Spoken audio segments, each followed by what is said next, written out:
Father Joel, uh, brothers and sisters in Christ, magandang hapon po sa ating lahat.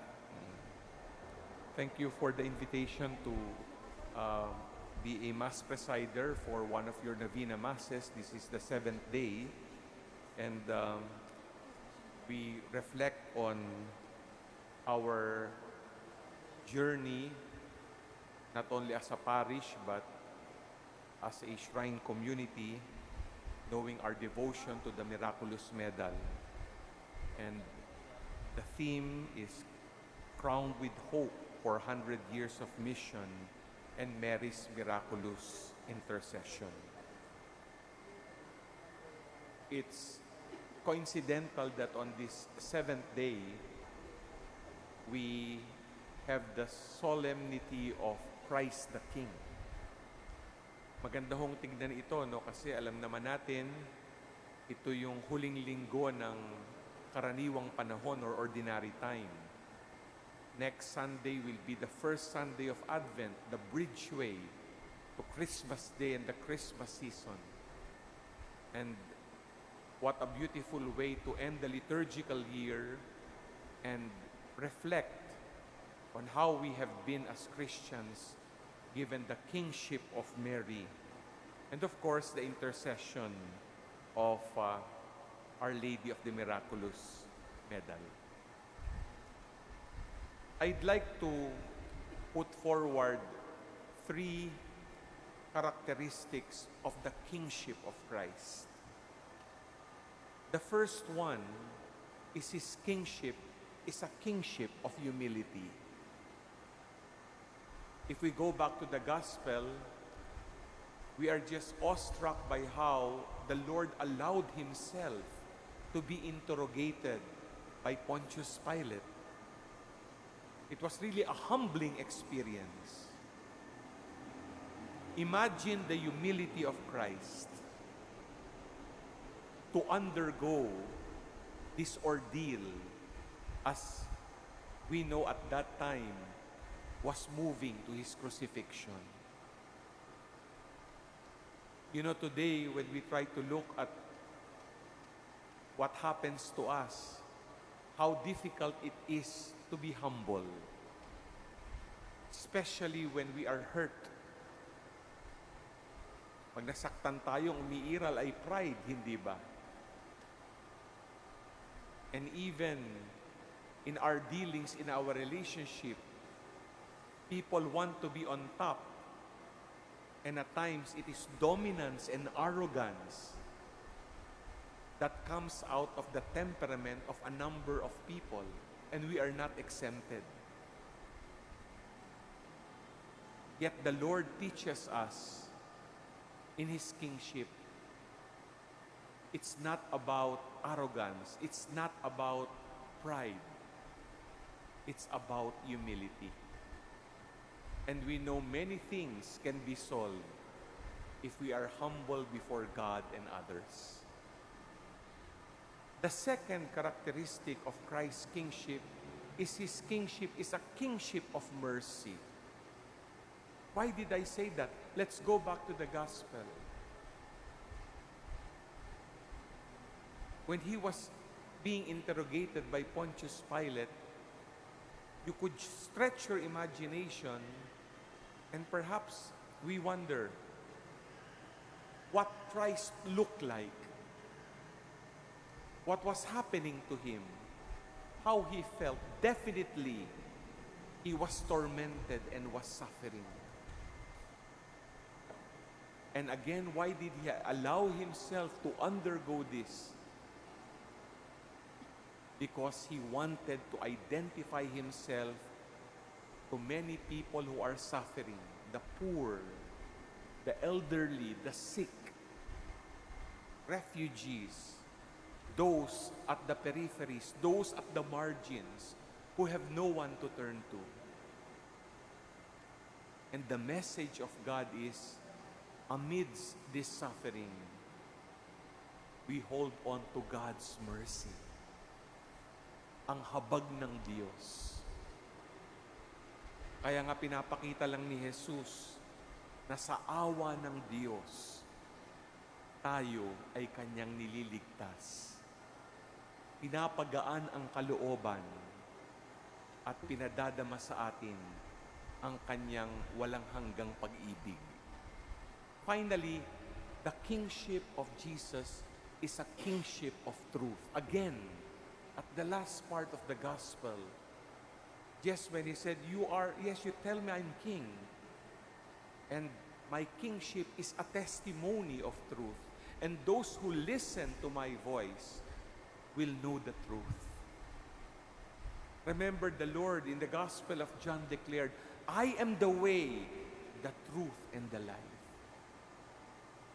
You know, the world distorts the truth. How?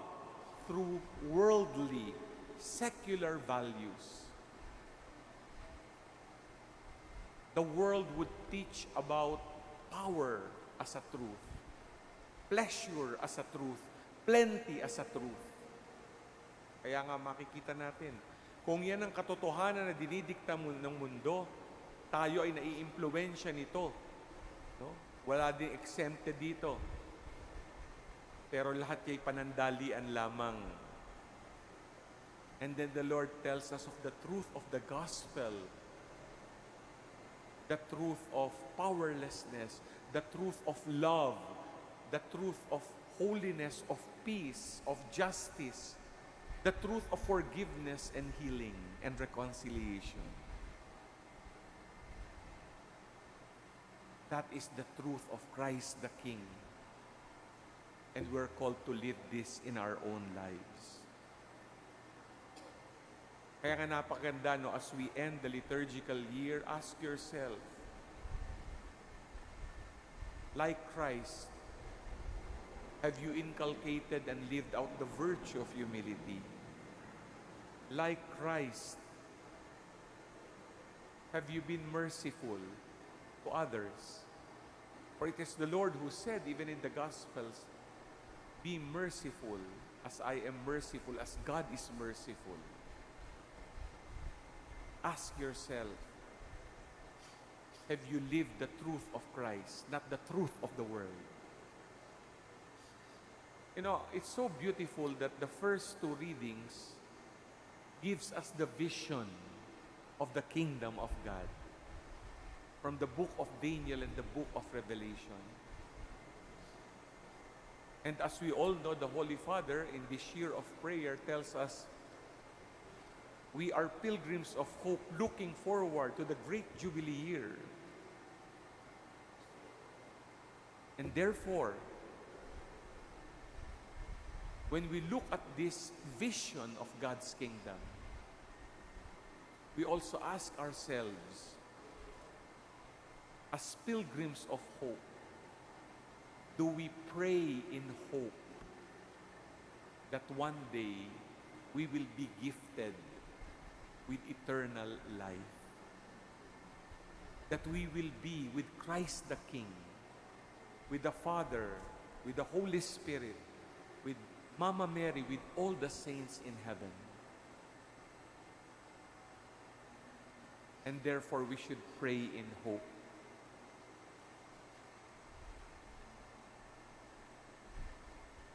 Henry Nouwen, in one of his books, a classic, with open hands, shares, there is a difference between, prayer of petition and prayer of hope. Sabi niya, when you pray with so much petition, it's like, you just want the Lord to answer each and every petition. Dami natin petition, di ba, pag nagpapamisa tayo. But Henry Nouwen tells us that when you pray in hope, you should surrender to God's will and allow the Lord to take over, knowing that the Lord will always fulfill His promises.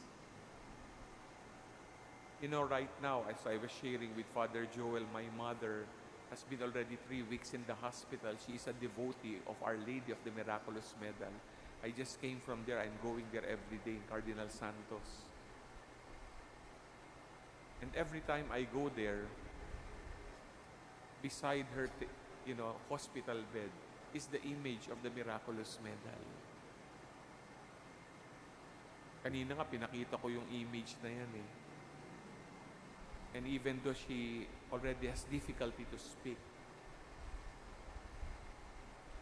she would light up a little bit and open her eyes.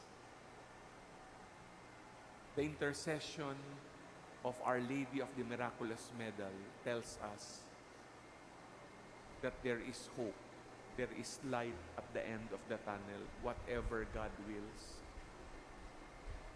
Alam niyo, ako yung one of the delegates sa synod sa Rome. Kasama ko po si Cardinal Advincula, Cardinal Designate Ambo David. Nasa ospital na po ang nanay ko noon. Gusto ko na umuwi. Ako'y kahit sino naman pare, may tendency to be controlling. But I made this prayer of hope and surrender. Sabi ko, Lord, bahala ka na. Critical na po siya. Hanggang ngayon, minomonitor pa. Nandun ako bago ako sumakay na eroplano, umiiyak ako. Iyakap ko mga si Cardinal Tagle. Just to tell him na sana abutan ko pa. Nung dumating ako no November 8, diretso na ako sa ospital. Doon ako natulog. November 23 na po ngayon. Buhay pa nanay ko. Hindi lang ako binigyan ng pagkakataon na maabutan. Binigyan pa ako ng pagkakataon na kahit papano makatabi ko siya, makasama ko siya.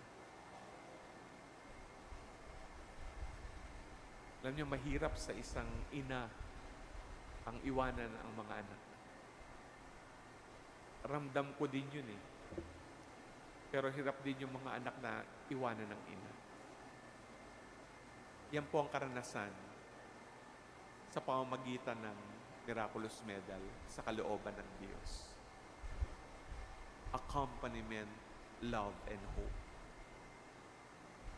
Perhaps the invitation of Christ the King is not only to live out humility, not only to live out mercy and truth, it is also to live out hope. Because is our hope to be cured, to be healed, to be better? Christ the King is telling us, our hope is everlasting life. Our hope is heaven. Amen.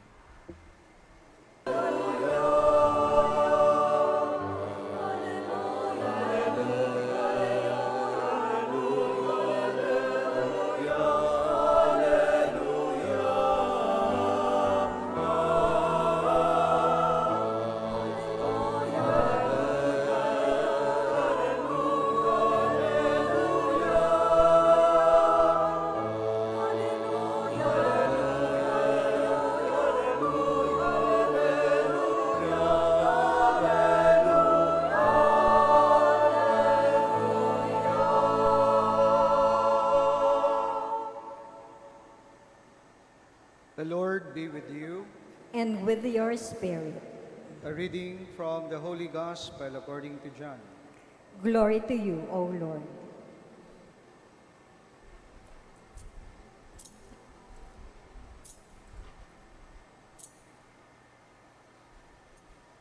Pilate said to Jesus, "Are you the King of the Jews?" Jesus answered, "Are you saying this on your own, or have others been telling you about me?" "I am no Jew," Pilate retorted. "It is your own people and the chief priests who have handed you over to me. What have you done?" Jesus answered, "My kingdom does not belong to this world. If my kingdom were of this world, my subjects would be fighting to save me from being handed over to the Jews. As it is, my kingdom is not here. At this, Pilate said to him, "So, then you are a king." Jesus replied, "It is you who say I am a king. The reason I was born, the reason why I came into the world, is to testify to the truth. Anyone committed to the truth hears my voice." My sisters and brothers, the Gospel of the Lord. Praise to you, Lord Jesus Christ. Please remain standing.